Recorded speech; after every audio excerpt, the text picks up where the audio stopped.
chapter 16, binomial probability, day 1.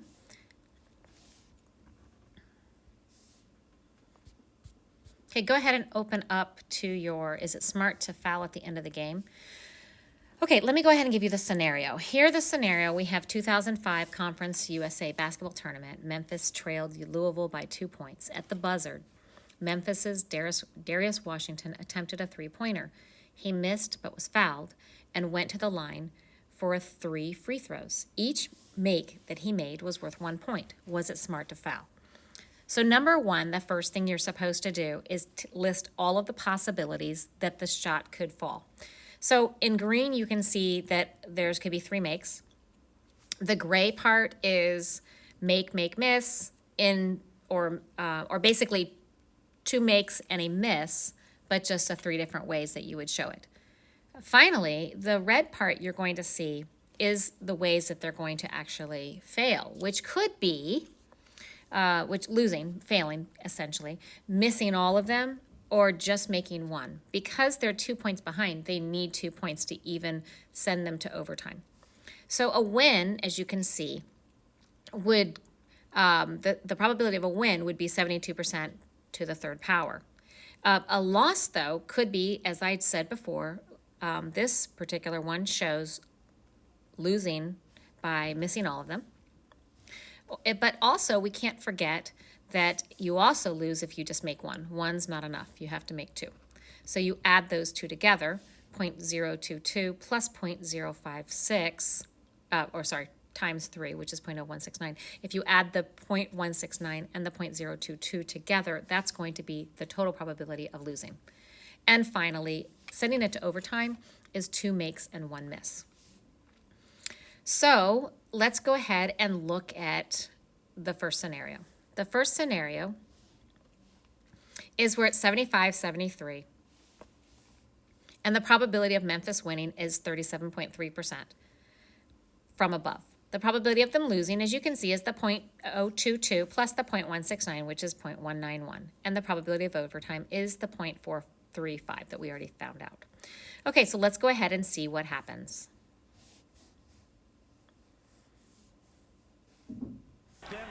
So this is going to show, you see where it's 73-75, and it's going to show Darius Washington coming up.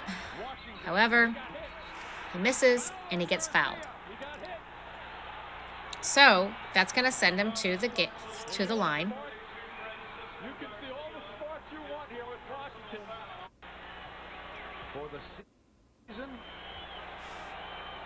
And here he is at his first attempt. So notice it is 73-75, and he makes his first shot. So now it is 74-75. That's what you need to fill in right here. And now the probability of winning means he has to make both of the last 2 shots, which is 72% times 72%, which is 51.84%.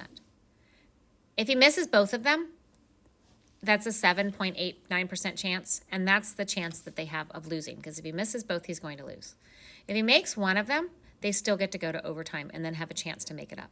So if you're Darius Washington's fans, you're feeling pretty good at this point, because you only have a 7.89% chance of outright losing. So let's see what happens.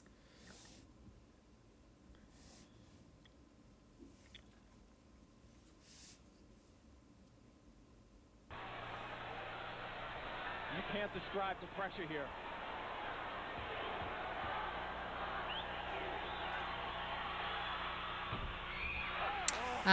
Unfortunately, he had a miss. So that puts the score still at 74-75, but only with 1 ball left. So now he has no chance of winning. He has a 28% chance of losing and a 72% chance of sending it to overtime. So he's still in pretty good shoes. Let's see what he does on the very last shot. But before we go to the last shot, let's answer the next question. Washington is a 40% free 3-point shooter. So the original shot that he made or attempted was a 3-point shot, and he only makes 40% of those. So do you think it was a good idea to foul or not?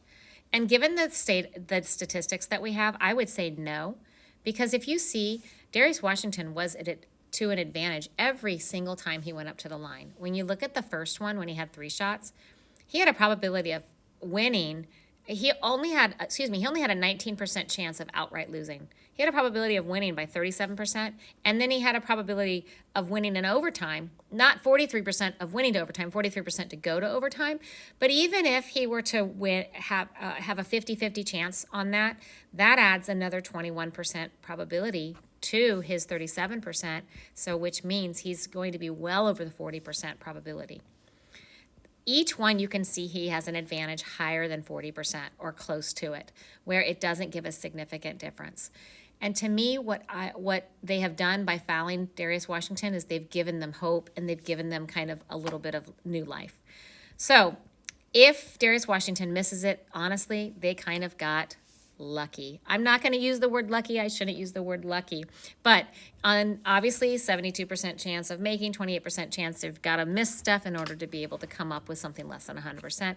But it will be on the part that is the improbable part. So let's watch and see what happens. Vern, I will be hard-pressed to tell you right now that if you'll see a more pressurized situation this year in this tournament as we're watching right here. Tournament's on the line. So unfortunately, he missed it, and they did lose the game, and it didn't end up being an issue. But if they were going to go ahead and try to do the best odds, they probably shouldn't have fouled in the first place. What we just did had conditions for a binomial setting, which is the acronym SPIT, success failure. Let's talk about success failure. Success failure for this was making the shot, missing the shot. Probability the same for each trial. Each time Darius Washington went to the line, he had a 72% chance of making it. Independent trials, each shot was independent of the next, where one did not affect him making or missing the next one. And finally, the trials were a set number. The trials N were equal to 3. He had 3 attempts to make that. If you look at your formula chart, you're going to see the binomial formula. On the formula chart, the only difference is you're going to see this part here, which is pronounced N choose K, is going to be written like this. I'm going to step away now and show you what this actually means after I explain this formula. So what this first part is in the green that I just circled, that's the number of ways that this is going to occur. So back, and then the next part, well, let me just show you the next part. This next part here is the probability that it's going to occur. And this last part is the probability that it will not occur. So let's go back and look at it with our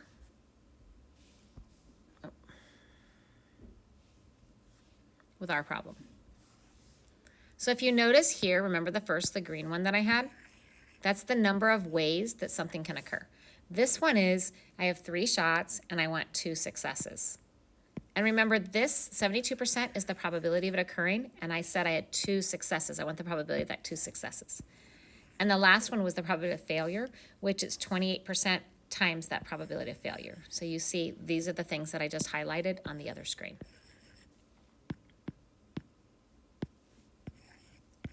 Okay. Let's step to the next page just for a moment to help you kind of figure out what the N choose K means.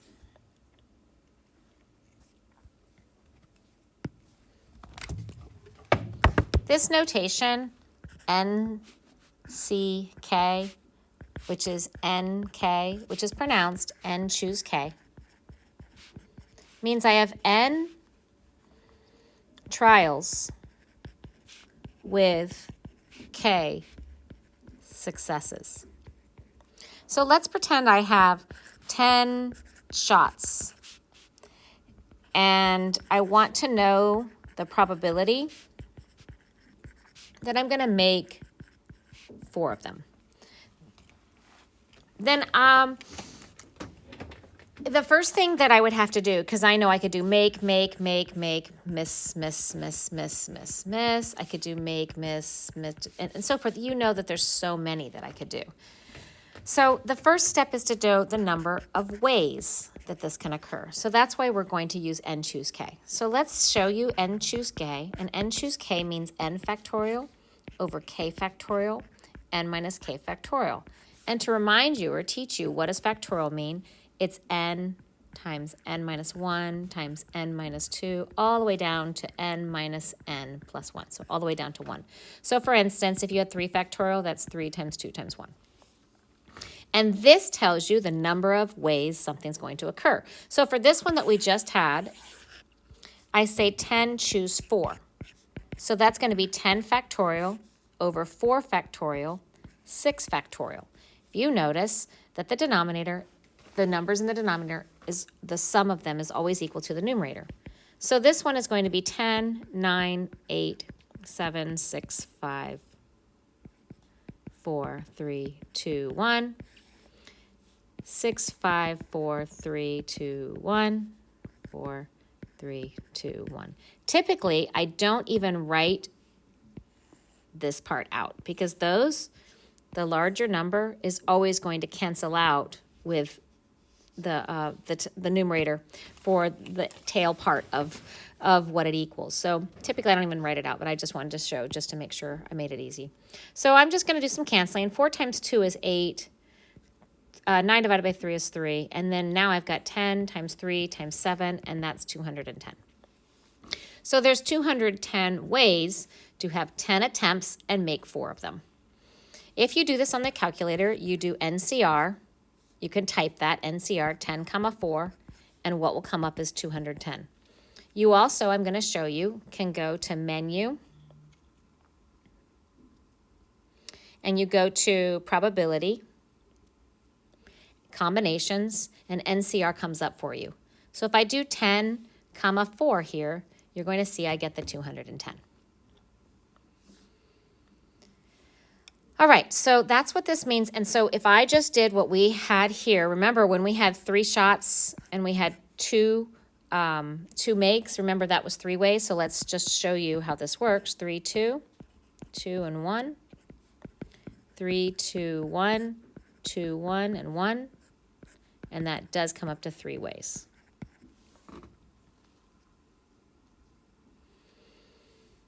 So that's where the 3 comes from. Okay, I want you to take a second and go ahead and do, I have this is due on Monday, but I want you to understand and see that even though the publisher has the bins or whatever, it's the same thing. I'm using Spit. So go ahead and complete this. Take a second to complete it, and then go ahead and try from there.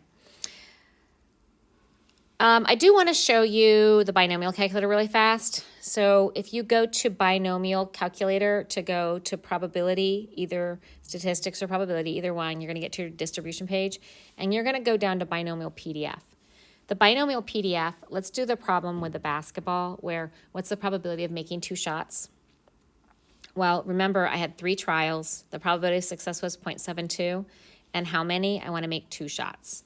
And so if I hit that, that's 43%. And if you recall back here, remember what's the probability of making 2 shots was indeed that 43.5%. So I'll write that down again for you for the binomial calculator. So the binomial calculator, you want menu. It doesn't matter if you do stats or probability, but you want to get to your distribution menu.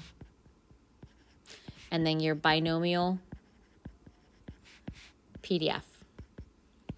You're going to notice there's and then it has N, and it has P, and then it says X value, which that's just your K, number of successes. Also, one more thing to point out in here is on that same menu, if you notice right below it is binomial CDF.